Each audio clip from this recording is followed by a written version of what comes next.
Hello everyone, welcome. It's Fright Night Show, where I'll be sharing with you collective horror stories shared by me, friends, families, and also articles found online and social media posting. If you do have a Fright Night story to share, feel free to email it to itsfrightnights@gmail.com. Also check out the merch if you want. And other than that, welcome. Today is Friday, 26th of November, and again, like I mentioned, I want to do something unique every day where we have like a theme, for like a daily theme. So since it's Friday, I was thinking of a Freaky Friday episode.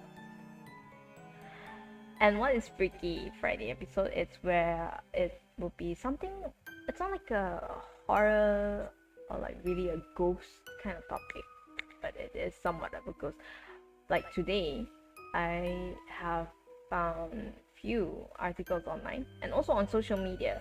It's from a group page that discusses about all these paranormal activities in Asia and around the world. And it's about ghost marriages. So without further ado, now from this social media page that I was talking about, right? They I think it's pretty recent. It happens on the 24th November, apparently in China or Taiwan. It's about a very sad tragic case, I would say. So the headlines of the news. See? So this is about the TikToker who kills herself on live stream. Then her ashes are stolen for a ghost marriage. And it is also said that the ashes are worth an estimated on $11,000. So what happened is, I will not disclose certain names, but you guys can look it up. It's found on like Vice website, even on Google News report about this tragic death. So a deceased fashion blogger's ashes was stolen and nearly sold for a ghost wedding. So weeks after she took her own life during a live stream on China's version of TikTok. So the young woman with the screen name of Luo Xiao Mao Mao Zi took out a bottle of pesticide and expressed suicidal thoughts during a live stream on short video app Douyin in October. She drank some of it as viewers egged her on, like according to Chinese media reports. They egged her on, and she was pronounced dead after being sent to a hospital following the stream. In her last short video, posted on October 14, she said she had long suffered from depression and the clip might be her last.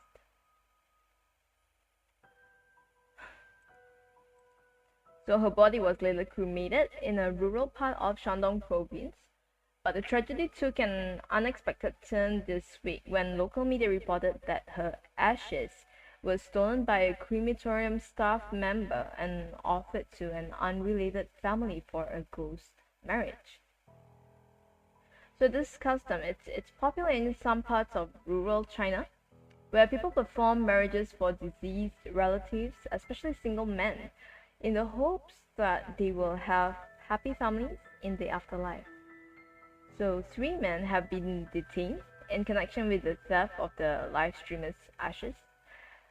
And a source told Beijing News that the ashes could be worth between 50,000 to 70,000 Chinese yuan, which is about 7,800 to 11,000 US dollars.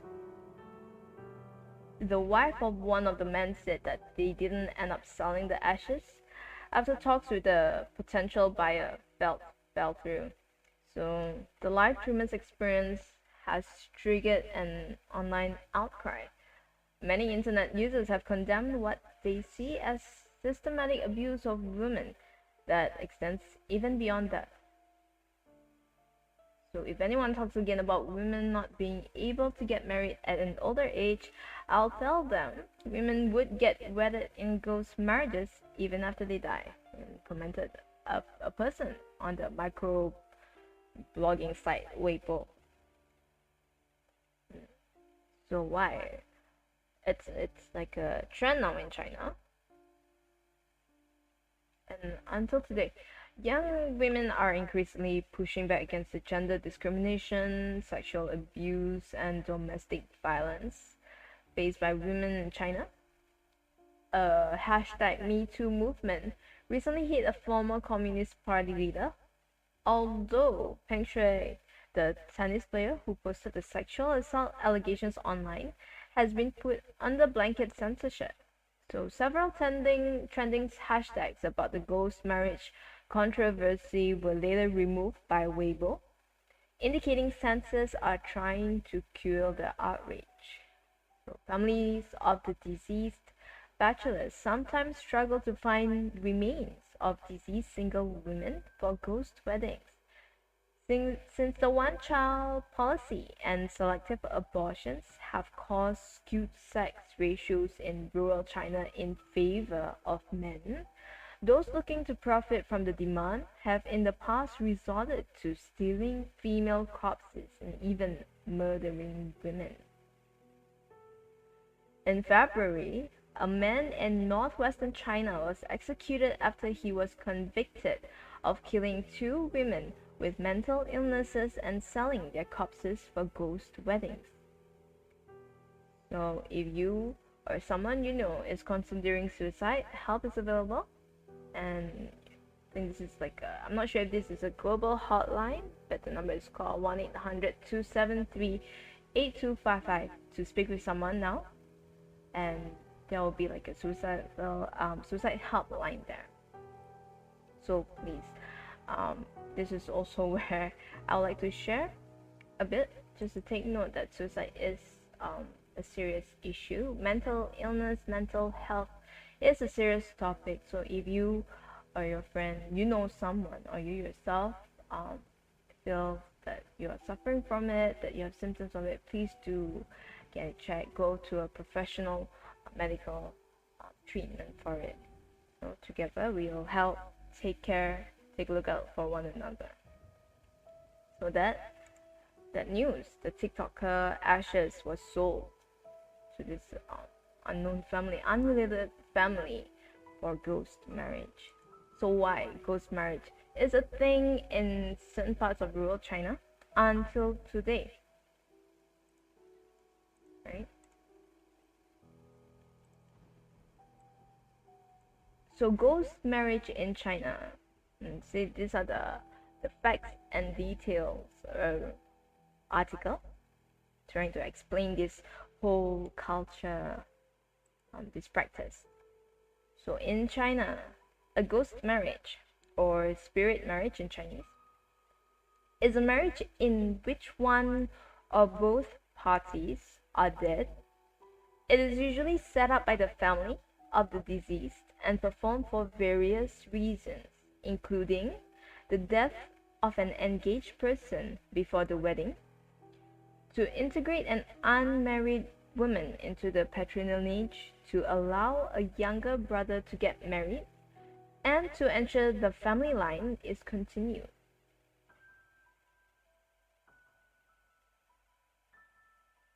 In China, it is often done so an unmarried man is not alone in the afterlife, or to ensure the family line is continued.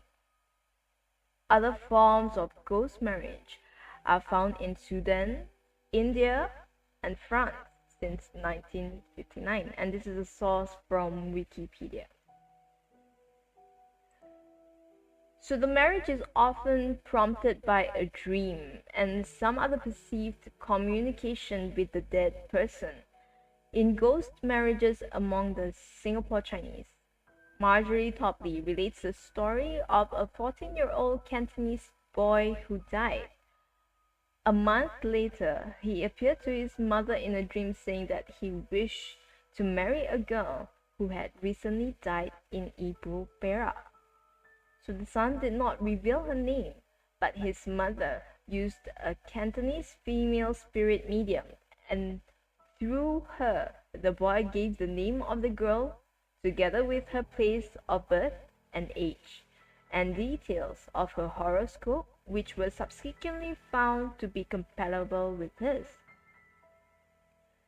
And because Chinese custom dictates that younger brothers should not marry before their elder brother, a ghost marriage for an older deceased brother may be arranged just prior to a younger brother's wedding to avoid incurring the disfavor of his brother's ghost. Additionally, in the days of immigration, ghost marriages were used as a means to cement a bond of friendship between two families. So, ghost marriage of a woman in China. According to the ghost marriage custom, upon the death of her fiancé, a bride could choose to go through with the wedding, in which the groom was represented by a white cockerel at the ceremony. However, some girls were hesitant since this form of ghost marriage required her to participate in the funeral ritual, take a vow of celibacy, and immediately take up residence with his family. Right? So, in accordance with traditional Chinese beliefs, an unmarried Chinese woman has no descendants to worship her or care for her as part of the lineage. In every household, an altar is prominently displayed with the spirit labels of the paternal ancestors and the images of the gods. A married woman's tablet is kept at the altar of her husband's family, and if a single woman of marriageable dies, her family is prohibited from placing her tablet on the altar of her natal home. Instead, she will be given a temporary paper tablet placed not on the domestic altar, but in the corner near the door. If she is married in a ghost marriage, she receives a tablet kept at the altar of family of the man she is married to in the ghost marriage. So in this way, ghost marriage is a way for unmarried deceased daughters to attain affiliation to a male descent line and could be appropriately cared for after death. Traditionally, not only have Chinese customs concerning death caused great stress and burden to a family, an unmarried woman or an unmarried daughter was a source of great embarrassment and concern. In parental perspective on the significance of marriage, Charlotte Eccles wrote, traditionally girls who did not marry were regarded as a threat to the entire family and were not allowed to continue living at home. Even in contemporary Hong Kong, I was told that unmarried women are assured to have psychological problems. So presumably no normal person would remain unmarried voluntarily. And for girls that did in fact choose to remain unmarried, bride initiated spirit marriage or a ghost marriage initiated by a living bride. So was a successful marriage resistance practice that allowed them to remain single while still being integrated into a lineage. However, it did come with some negative connotations, being called a fake spirit marriage or referred to as marrying a spirit tablet and a way to avoid marriage. Now that's pretty harsh for the girls out there. It's pretty hard to not even be able to make your own decision, especially when it comes to a decision like marriage. It's a big responsibility, big decision of their life. So that's pretty sad.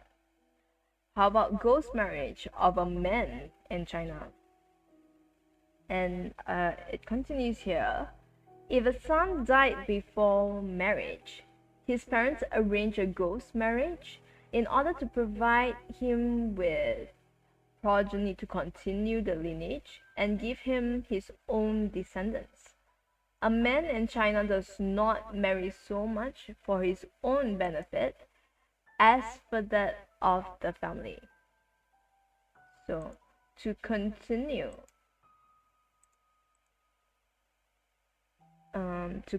the family name, to provide descendants to keep up the ancestral worship, and to give a daughter-in-law to his mother to wait on her and be, in general, a daughter to her. Occasionally, a live girl is taken as a wife for a dead man, but this is rare.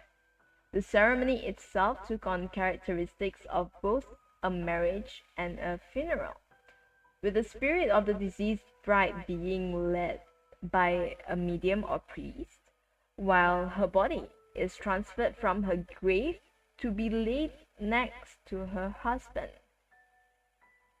Now, if the family was suitably rich to attempt a living girl, the ghost marriage might also profit them with the asset of having a daughter-in-law, since a daughter is not considered a potential contributor to the lineage into which she is born, but rather it is expected that she will give the children she bears and her adult labor to the family of her husband. The wife of a deceased son would benefit her husband's family by becoming a caregiver in their home. Once the deceased son had a wife, the family could adopt an heir or a grandson to continue on the family line.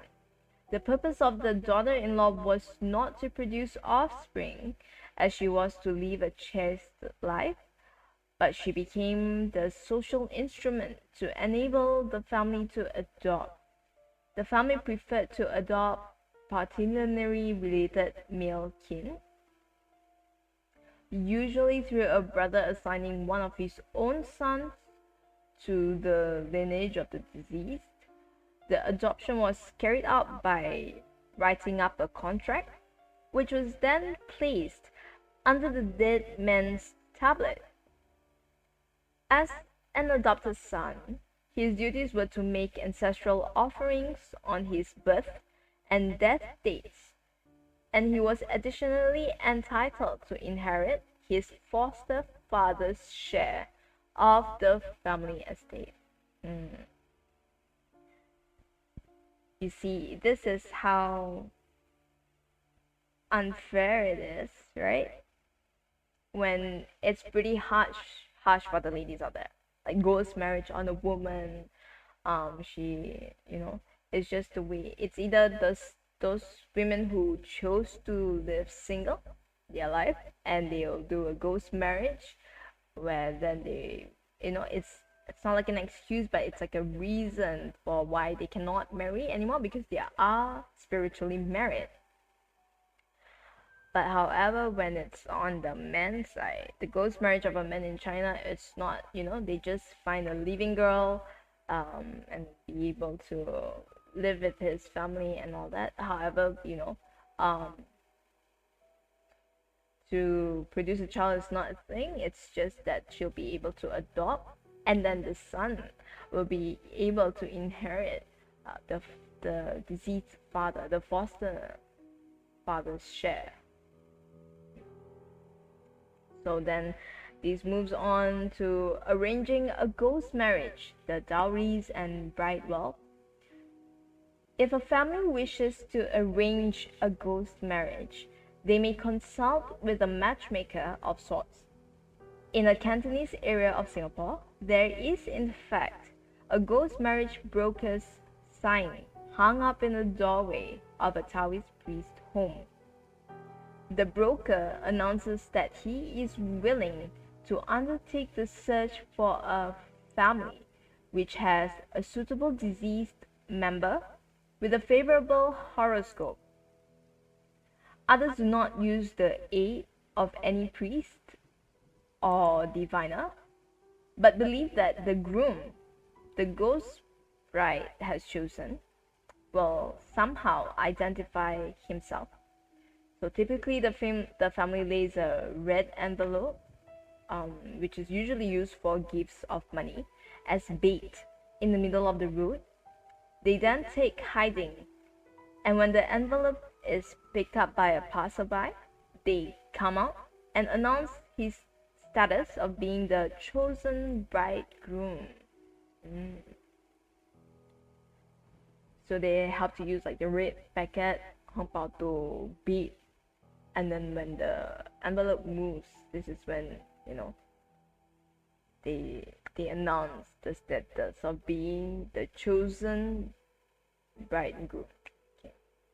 So the exchange of bride wealth and dowries between the two families involved in a ghost marriage is quite variable, and families may exchange both one or the other, or even just red money packets. There is no standard amount exchange, but several of Johnny Stockett's informants reported that the groom's family provided the bride with a house. In another reported ghost marriage, the groom's family sent wedding cakes to the bride's family, who returned it with a dowry of a gold ring, gold necklace, several pairs of shoes, and 6 dresses, all fitted for the use of the groom's living wife. Now, so ghost marriage ceremony in China. In a ghost marriage, many of the typical marriage rites are observed. However, since one or more parties is predeceased, they are otherwise represented most often by effigies made of paper, bamboo, or cloth. For instance, a ghost couple at their marriage feast, the bride and groom may be constructed of paper bodies over a bamboo frame with a papier-mâché head. On either side of them stands their respective paper servants, and the room contains many other paper effigies of products that they would use in their home, such as dressing table complete with a mirror, a table and 6 stools, a money safe, a refrigerator, and trunks of paper clothes and cloth. After the marriage ceremony is complete, all of the paper belongings are burned to be sent to the spirit world to be used by the couple. In another ceremony that married a living groom to a ghost bride, so this is the living groom and he's marrying to a ghost bride. The effigy was similar, but instead constructed with a wooden backbone, arms made of newspaper, and the head of a smiling young girl clipped from a wall calendar. Similarly, after the marriage festivities, the dummy is burned. In both cases, the effigies wore real clothing, similar to that which is typically used in marriage ceremonies. This includes a pair of trousers, a white skirt, a red dress with a lace outer dress.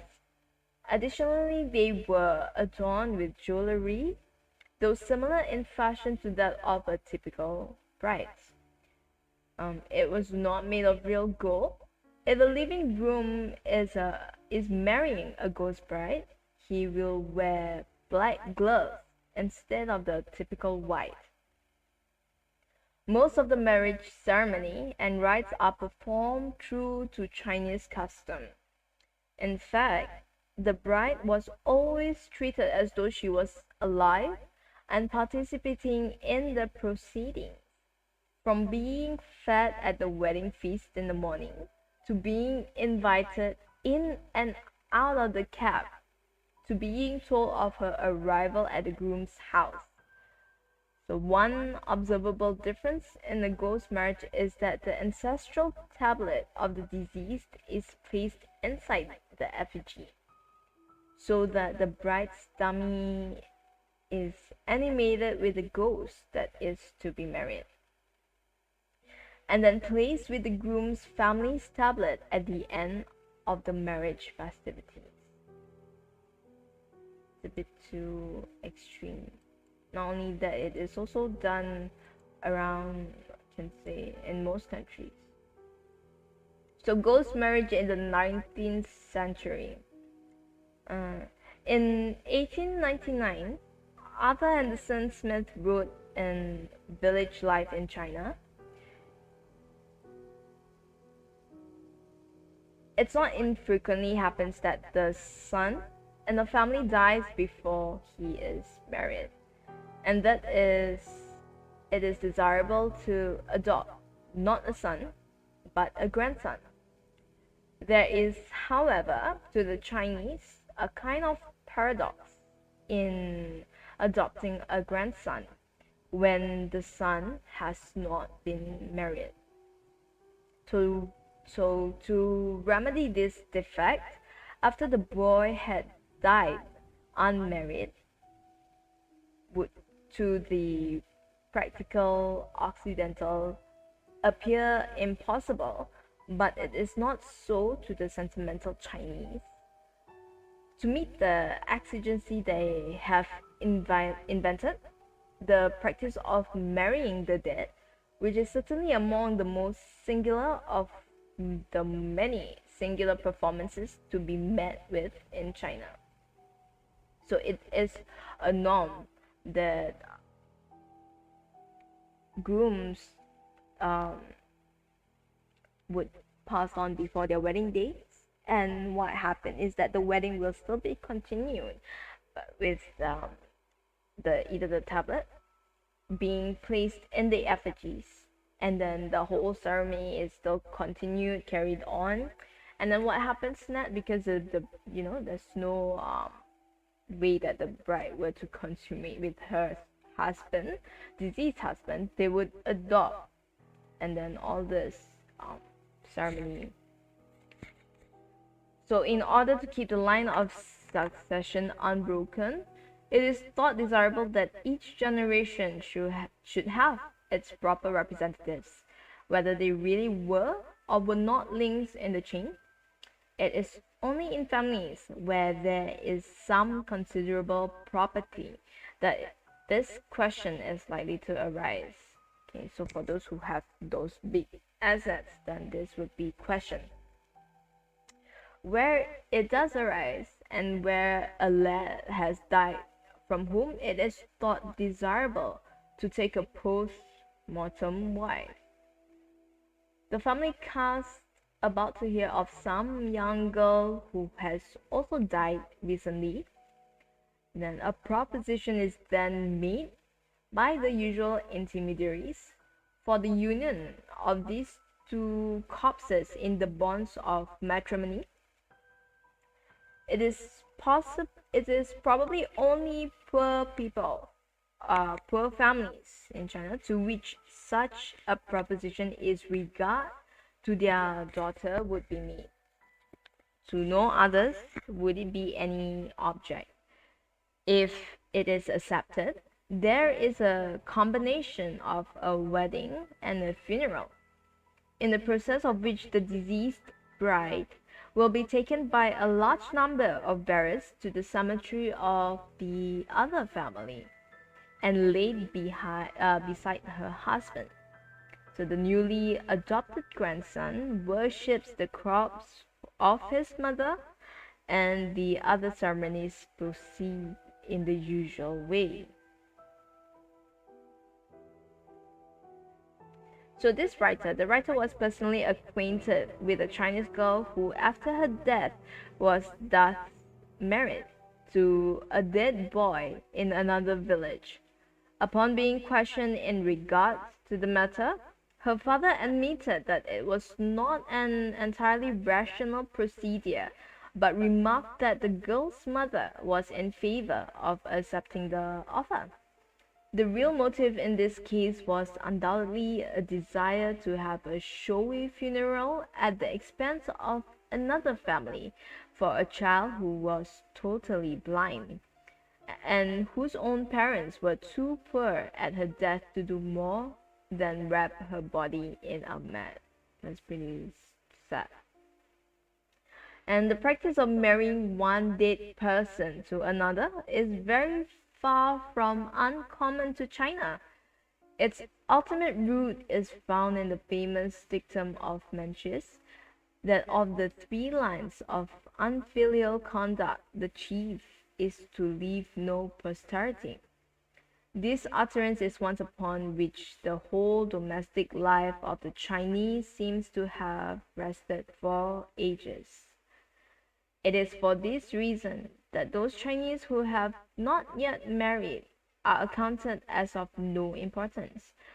When they die, they are, if children, thrown out either literally or figuratively, and are not allowed a place in the family graveyard. And these belong exclusively to those who have mated, and occasional bachelors must expect no welcome there. So the same principle seems to be applicable to those who have died and whose wives have remarried. It is for such cases that the strange plan of marrying a living woman to a dead husband has been invented. The motive of the part of the woman could be only that of saving herself from starvation, a fate which often hangs imminent over poor Chinese widows who do not remarry.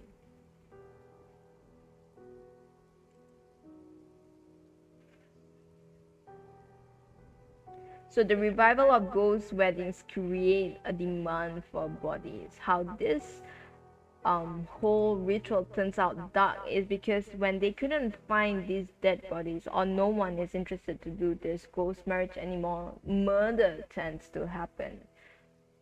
This is from what I've also seen in other news. So um, a gang in northern China has been caught trying to resell and remarry a girl who had been sold and married a few days earlier, despite being dead on both occasions.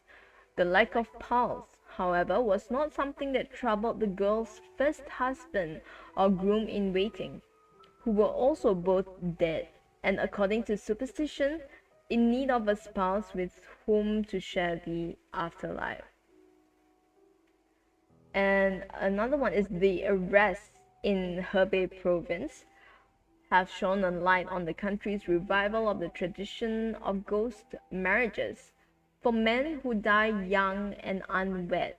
So Chairman Mao Zedong tried to stamp out the practice after the communists took power in 1949. Experts say the strength of the corpse bride market has generated a complex web of players, from cadaver broken and matchmakers from the dead to bent morticians and grave robbers. The trade has also evolved its own mix of price fixing, inflation, and corruption. And a few years ago, a dead but reasonably fresh bride commanded about 14,000 yuan, which is about 2,200 USD. Now a body can fetch more than twice that. The increasing sum of money involved have even prompted some to commit serial murder. One man, Song Tiantang, explained after his arrest in 2007 for strangling and selling 6 women that killing people and selling their bodies is less work than stealing them from graves. See, this is where the murder happens, because when they couldn't find families who agreed to ghost marriage, they would then murder because it's easier than stealing from graves. See? So ghost weddings are most common in northern provinces, with coal mining industries, where many women have migrated and left bachelors working in dangerous jobs. So the latest incident in Hebei province began earlier this month when a family, surnamed Wu, sold their recently deceased daughter for 35,000 yuan to a man. Mr. Liu, who saw her as the perfect match for his recently deceased brother. Then a spirit wedding was conducted and the two were buried together. Mr. Liu found that his brother's grave had been raided and his inanimate sister-in-law had vanished. A disappearance that police discovered was a planned elopement with a corpse groom from another town. The gang of five was caught attempting to sell the girl for 30,000 yuan. That the discount reflecting several days of mild putrefaction since her previous nuptials. That is sick. What about the corpse brides in China? On a search in the illegal trade of corpse brides in China. So Chinese villagers are willing to pay as much as $26,000 for female corpses they can bury with dead, unmarried male relatives. The practice of ghost marriages, where Chinese pay their respects to the deceased with a gift of a bride in the afterlife, persists in rural areas despite the exorbitant cost to the families. The Chinese Communist Party banned the practice in 1949, but in recent years the tradition has returned, and with it a surge in corpse bride related crimes and tomb raids. So the South China Morning Post and Xinhua reported this. Right? It's also all over in the news article there. So why? Because trade continues, because criminals can make a fortune in finding and selling dead bodies, sometimes by murder. According to the report in 2015, a man was arrested in Liangcheng County, Inner Mongolia, for killing a woman so that he could profit from the sale of her body to a family seeking a corpse bride. In April 2016, 3 men were arrested in the slaying of 2 women with mental disabilities. Police in northwest China said one of the men wanted to sell the bodies for ghost weddings. Most of the trade in corpses takes place in North China.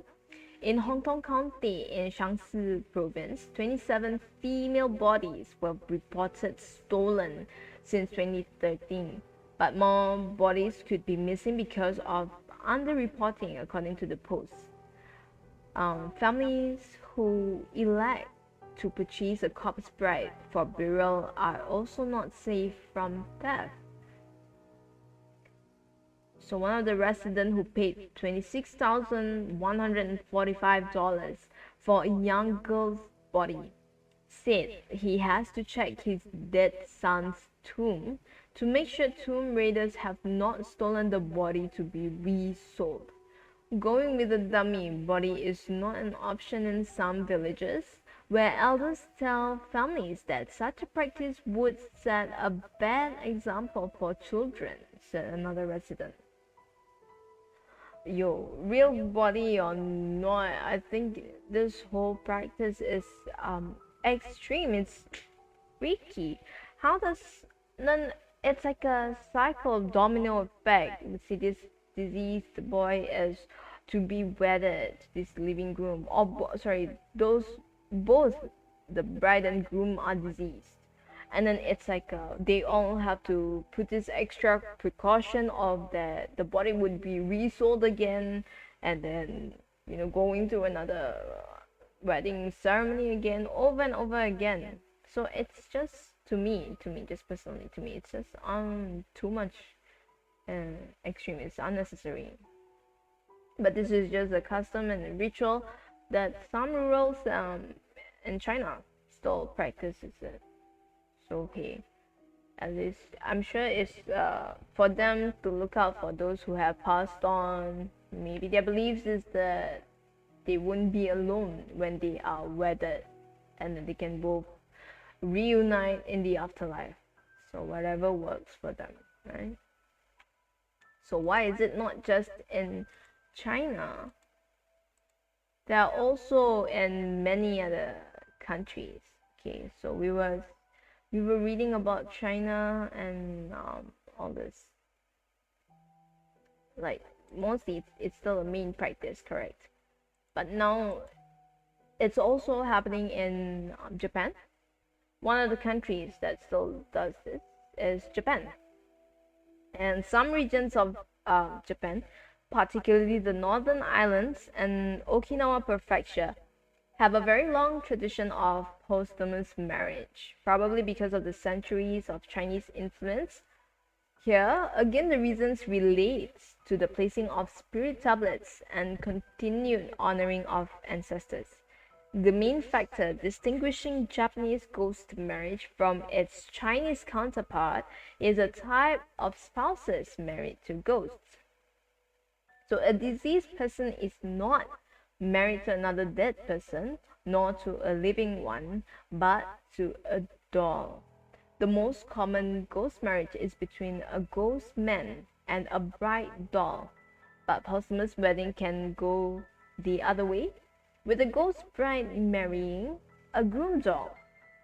During a Japanese doll wedding ceremony, a photo of the dead man or woman is placed in a glass case alongside the doll to represent their union. So the taboo says that in place for up to 30 years, at which point the deceased spirit is considered to have passed into the next realm. The symbolic companionship is designed to keep the ghost husband or wife calm and prevent supernatural harm from coming into the living family.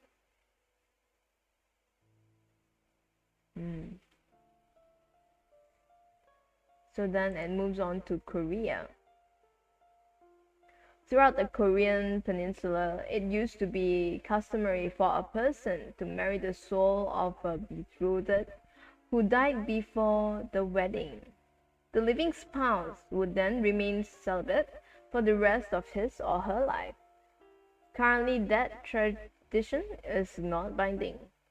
So now in South Korea, modern law in South Korea allows posthumous marriage in cases where one member of an engaged couple dies because, according to the Unification Church beliefs, only married couple can enter the highest levels of heaven. Another reason for post-mortem marriage is, again, if the prospective bride is pregnant. It also happens in India. In Kasaragod, India, children are often engaged to be married at a very young age. If the children pass away before they are old enough to marry, their families may hold in a Prita Kalyanam. After consulting an astrologer, the two families will hold a traditional Hindu wedding ceremony with dolls in place of the bride and groom. The dolls are dressed in traditional wedding clothes, horoscopes are matched, and a wedding feast is served to guests. After the ceremony, the dolls are buried under a sacred tree, submerged in a lake or river, or burned into ceremonial fire. Now, it's also in France. It does happen in France, which is actually legal until today. Ghost marriage is legal in France, believe it or not. So posthumous or post-mortem marriage is a legal form of marriage which originated in 1950s. The story behind the addition begins with a disaster. On December 2, 1959, the Malpasset Dam, just north of the French Riviera, collapsed, unleashing a furious wall of water that killed 423 people. When the President Charles de Gaulle visited the devastated site, a bereaved woman Armin Joda pleaded to be allowed to marry her dead fiancé. On December 31st, French Parliament passed a law permitting posthumous marriage. So why does the French Civil Code that states the President of the Republic may, for grave reasons, authorize the celebration of the marriage where one of the future spouses died after completion of official formalities indicating unequivocally his or her consent. In this case, the effect of marriage dated back to the day preceding the death of her husband. However, this marriage does not entail any right of intestate succession for the benefit of the surviving spouse, and no matrimonial property is deemed to have existed between spouses. So ways to legally show intent include having posted an official wedding announcement at the local courthouse and written permission from a soldier's commanding officer. So grave reasons include the birth of a child, and no legitimized children is a primary reason for such marriages. If the couple had planned to marry and the family of the deceased approves, the local official sends the application back to the president. So during the ceremony, the living spouse stands next to a picture of the deceased fiancé. Instead of the deceased marriage vows, the mayor conducting the ceremony reads the presidential decree. So the law does not allow the living spouse to claim any of the deceased spouse's property or money. No matrimonial property is considered to have existed. However, the living spouse is considered a widow for purpose of receiving pension and insurance benefits. So the pros and cons of this ruling is that a posthumous marriage brings the surviving spouse into the family of the deceased spouse, which can create an alliance and or emotional satisfaction, or the opposite. The surviving spouse is also subject to the impediments of marriage that result. And then also in Germany, a German government did not allow Jews and non-Jews to marry under the 1935 Nazi Nuremberg law. So Charlotte Coletta and Fritz Pfeiffer lived together without marriage. In 1950, Charlotte married Fritz posthumously with a retrospective wedding date of May 31st, 1937. Oh, in Germany it was pretty extreme as well. Then moving on to Sudan, with the newer ethnic group of Southern Sudan, a ghost marriage happens in a very particular way. If a man dies without male heirs, a kinsman frequently marries a wife to the dead man's name.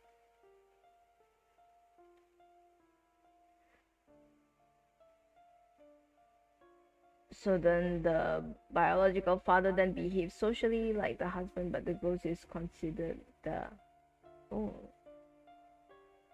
right. So this arrangement, levirate marriage, is conducted in order to secure both the property and ongoing lineage of the dead man. The woman receives a payment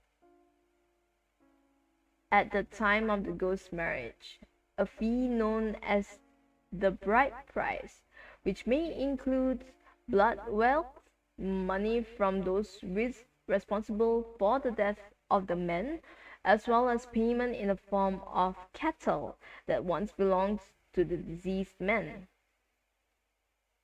The Dinka and newer tribes of southern Sudan most commonly practice this form of ghost marriage. Women will also marry a deceased man so they can retain their wealth and property instead of losing it. to the living husband. So the term levirate is a derivative of the Latin word lever, meaning husband's brother. Instances of levirate marriage have also been documented in Judaism, Islam, Scythia, Central Asia, Indonesia, and almost everywhere. South Sudan, Zimbabwe, and England. However, the United States does not legally recognize ghost marriages.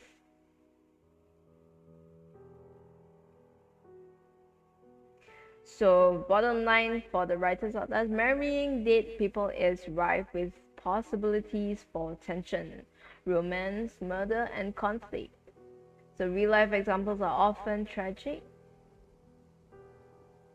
So, yes, like I said, in China, it has become a crime due to this ritual, due to these practices. Then there are also many news articles about how women married her fiance at his funeral. I think about a few years ago there was a Filipino man who married the body of his fiance. All this for love. They would go that far, that extent. So to each his own. I am not judging. I am just sharing this ritual article. It's an interesting topic, and again, it's Freaky Friday. So to me, these are something that's not like as haunting as it can be. But again, to know that there are, at this current time, still people marrying to ghosts or having just a corpse, next to you and on your wedding day, and that deceased partner of yours, the funeral day. So what you guys think about that? Let me know, drop a comment. If you have a similar story to share, you can email it to itsfrightnights@gmail.com. I'll be back after the ad break where I'll come back with a short skit. Not relating to ghost marriage, but also about a deceased husband. Stay tuned.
Such a poor girl. She's been miserable since her husband died.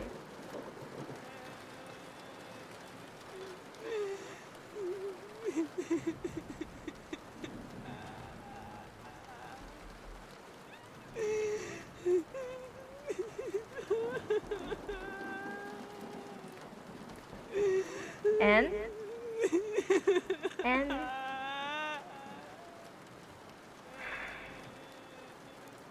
there, sweetie. I'm really sorry for your loss. But you still have to eat something.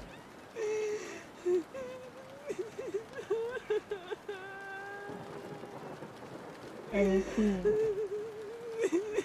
I'm really worried about you.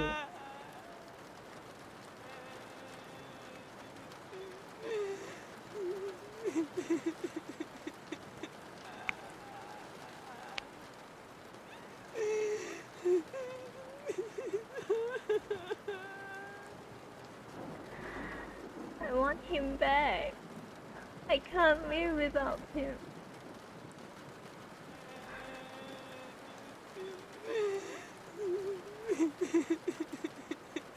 I'm so sorry, honey. Let me get you a plate, okay? You really need to eat something. It's been 3 days.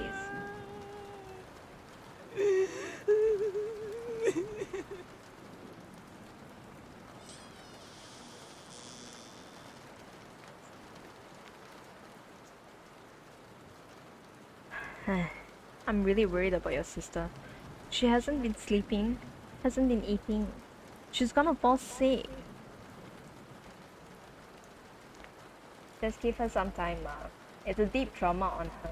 They just got married for a week. A week. John died.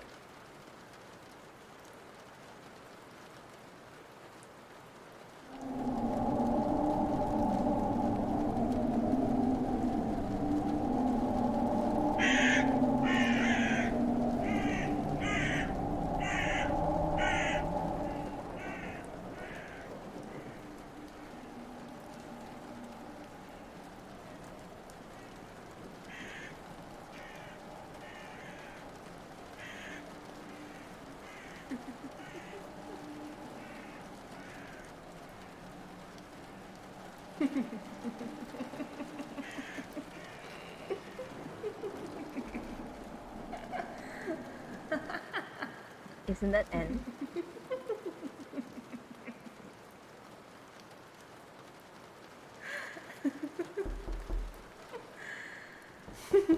Anne? Anne, you there?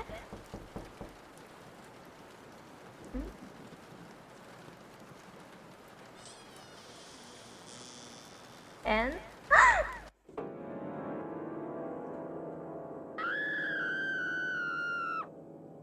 Anne!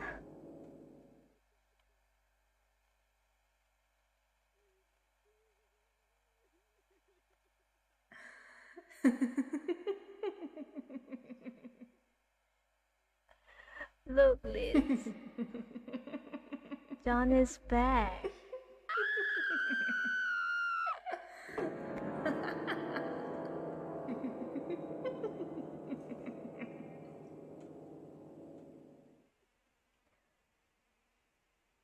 Liz and her mother was frozen at the sight of Anne sitting right on the floor, all dirty and mud all over her, with a shovel on her right side and the corpse of her husband on her lap.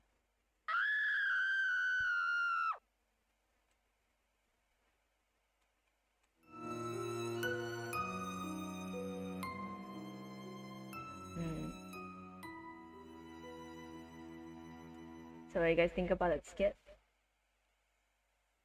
So this is a story of when a woman, after her husband has passed 3 days after, and she couldn't move on because they just got married within a week.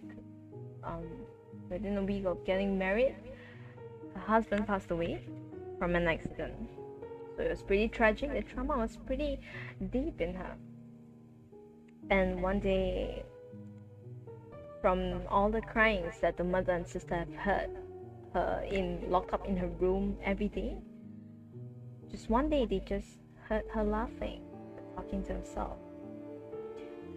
And to their surprise, when the sister opened the door, that's what both her and her mom found. Just this poor, crying, no longer crying widow, with a shovel on her hand, the right hand, and her dead husband on her lap.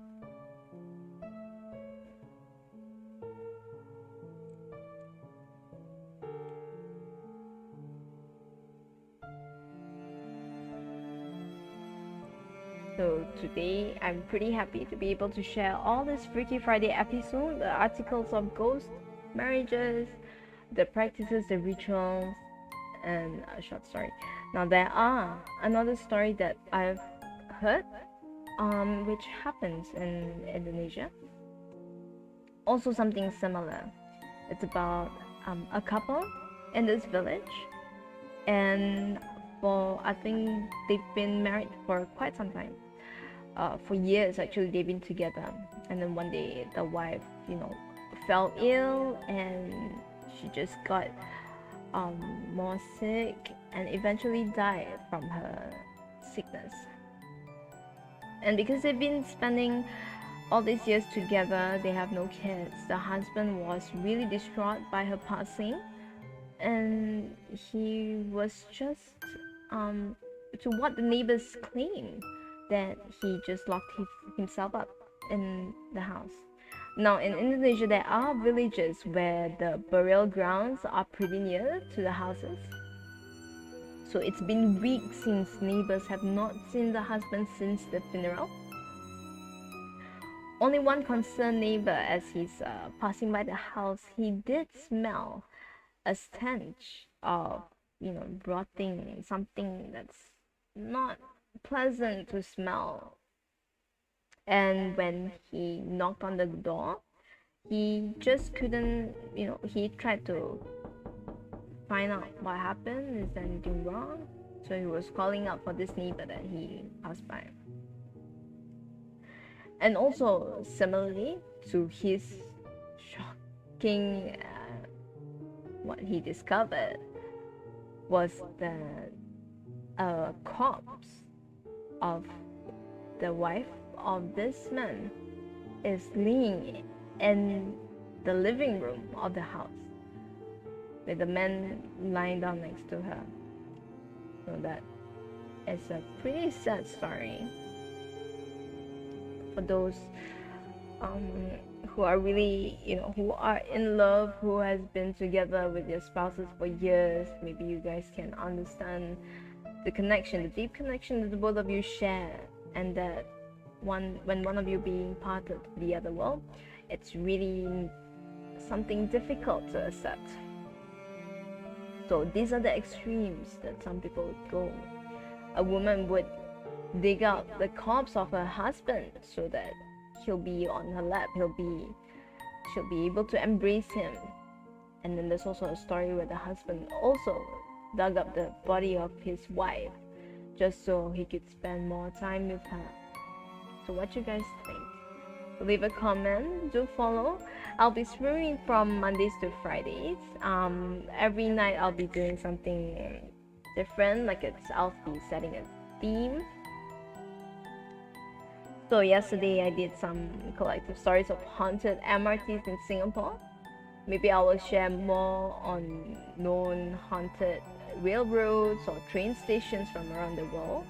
And today's episode for Fridays, I would specifically designate it with Freaky Friday episodes.